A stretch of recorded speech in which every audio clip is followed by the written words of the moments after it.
टूटते रिश्ते, एक पारिवारिक कहानी जो गलतफहमी में घर टूट जाता है।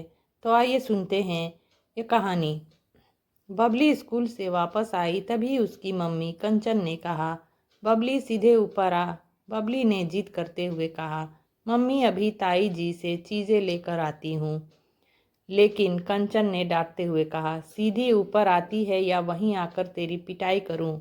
खबरदार जो ताई जी के कमरे में गई। बबली डर गई और सीधे सीढ़ियाँ चढ़कर ऊपर पहुंच गई। माँ के ऊपर गुस्सा करते हुए बोली, क्या हुआ मम्मी? आपको पता है ना ताई जी मेरे लिए कुछ न कुछ रखती हैं। अभी स्वीटी भी आ रही होगी, वो सारी चीज़ें उसे दे देंगी। मैं ऐसे ही रह जाऊंगी, वो मुझे देंगी भी नहीं। खबरदार जो आज के बाद ताई जी के पास गई और स्वीटी को भी मैं देख रही हूँ, उसे भी आते ही सीधे ऊपर बुलाती हूँ। तभी नीचे स्वीटी की बस आकर रुकी। कंचन जी ने उसे भी ऊपर बुला लिया।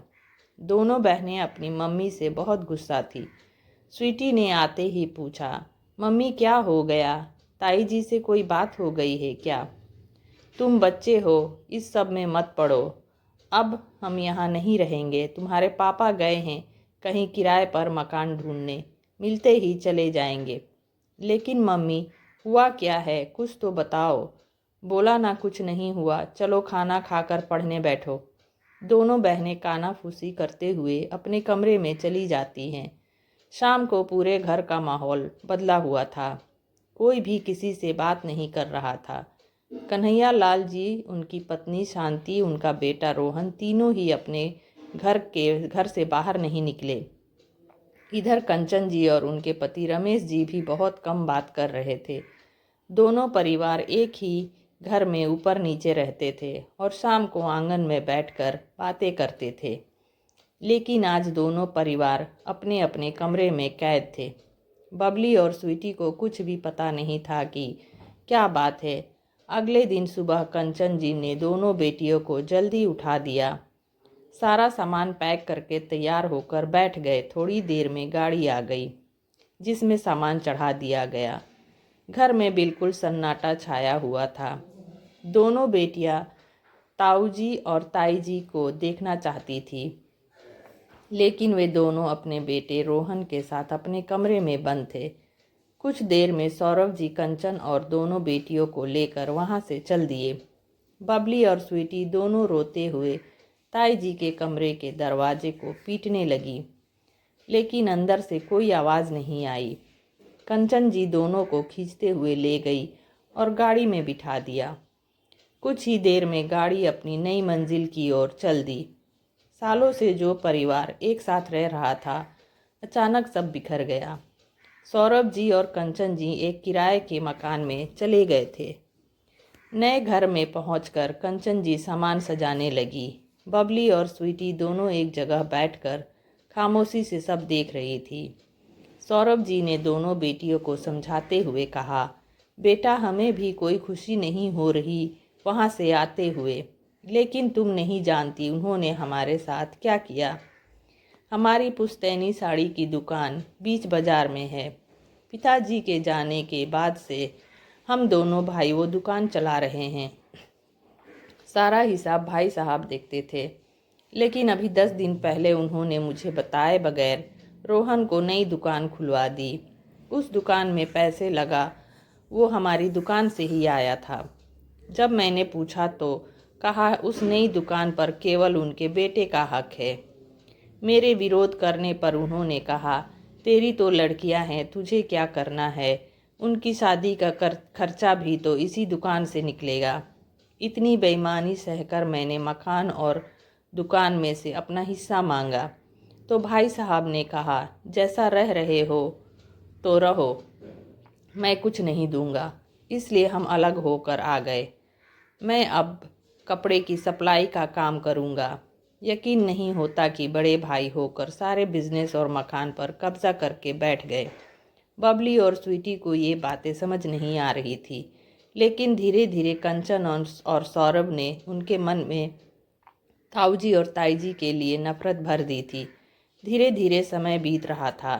अब कभी कभी बाजार में या स्कूल से आते जाते रोहन या ताई जी दिख जाती थी तो दोनों बेटियां उनकी तरफ देखती भी नहीं थी। इसी तरह 4 साल बीत गए। इस बीच दोनों परिवार में कोई बात नहीं हुई। सौरभ जी ने कपड़ों की सप्लाई का काम अच्छे से जमा लिया था।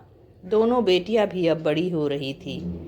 अपने कमाई से उन्होंने एक छोटा सा मकान भी खरीद लिया था। एक दिन रात के 2 बजे कन्हैया लाल जी के मोबाइल की घंटी बजी। सभी गहरी नींद में सो रहे थे। लंबी घंटी बजने के बाद बंद हो गई। कन्हैया लाल जी ने उठकर देखा तो यह सौरभ का फ़ोन था। उन्होंने शांति जी को जगाया। कुछ समझ पाते इससे पहले ही दोबारा फ़ोन की घंटी बजने लगी। कन्हैया लाल जी ने फ़ोन उठाया। दूसरी तरफ से स्वीटी की रोने की आवाज़ आ रही थी।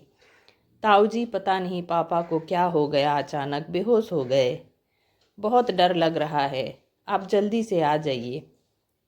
कन्हैया लाल जी ने कहा, बेटी तुम चिंता मत कर, मैं अभी आ रहा हूँ। कन्हैया लाल जी शांति और रोहन को लेकर तुरंत सौरभ के घर गए। रास्ते में उन्होंने डॉक्टर को फ़ोन कर दिया था। डॉक्टर ने पहुंचकर इंजेक्शन दिया, फिर बताया माइनर हार्ट अटैक है, हॉस्पिटल ले जाना होगा। कन्हैया लाल जी अपनी गाड़ी में सौरभ और कंचन को लेकर हॉस्पिटल पहुंच गए। इधर शांति जी दोनों बेटियों को संभालने लगी। सही समय पर इलाज मिल जाने से खतरा टल गया। 2 दिन में सौरभ ठीक हो गया। दोपहर के समय शांति जी दोनों बेटियों को लेकर हॉस्पिटल पहुंच गई। स्वीटी पापा को देखकर रोने लगी। ताऊ जी, मुझे कुछ समझ नहीं आया, मैंने बस आपको फ़ोन कर दिया। एक बार लगा आप बात नहीं करोगे, लेकिन आपने मेरे पापा को बचा लिया। कन्हैया लाल जी बोले, तेरा बाप बाद में है, पहले मेरा छोटा भाई है। दीदी, आज आप लोग न होते तो न जाने क्या होता। हमें माफ़ कर दीजिए, कंचन ने कहा। उसकी बात सुनकर सौरभ भी बोल पड़ा, हाँ भैया, मुझे माफ़ कर दीजिए, मुझे आपको छोड़कर नहीं आना चाहिए था। तू बस आराम कर, बाकी सब भूल जा, कुछ नहीं हुआ हमारे बीच। तेरे जाने के बाद हमें बहुत पछतावा हुआ। गलती तो इंसान से ही होती है, इसलिए मैंने अपनी पुरानी दुकान तेरे दोनों बेटियों के नाम कर दी है। कागज़ घर पर रखे हैं, भिजवा दूंगा। नहीं भैया, मुझे कुछ नहीं चाहिए, बस वादा कीजिए अगर मुझे कुछ हो जाए तो मेरे परिवार का ध्यान रखना। शांति जी बीच में रोकते हुए बोली, खबरदार, जो बुरा बोला तो तू मेरा देवर है, पर मैंने रोहन में और तुझ में कभी फ़र्क नहीं समझा। रोहन को दुकान अलग इसलिए करवाई थी कि ये दुकान तुम्हें देकर हम तीर्थ पर चले जाएं, लेकिन तुमने तो कुछ और ही समझ लिया था, या हम समझ नहीं पाए। सभी एक दूसरे से माफ़ी मांग रहे थे। तभी रोहन बोला, क्या अब मेरी बहनें मुझे राखी बांधेंगी? 4 साल हो गए, मेरी कलाई सूनी पड़ी है। यह सुनकर पूरा परिवार हंसने लगा। सब अपने पुराने मकान में वापस आ गए और नए मकान को किराए पर दे दिया। तो दोस्तों, यह कहानी कैसी लगी आपको? अच्छी लगी हो तो लाइक, शेयर और सब्सक्राइब करना ना भूलें। मिलते हैं कुछ और अच्छी अच्छी कहानियों के साथ नेक्स्ट वीडियो में। Thank you.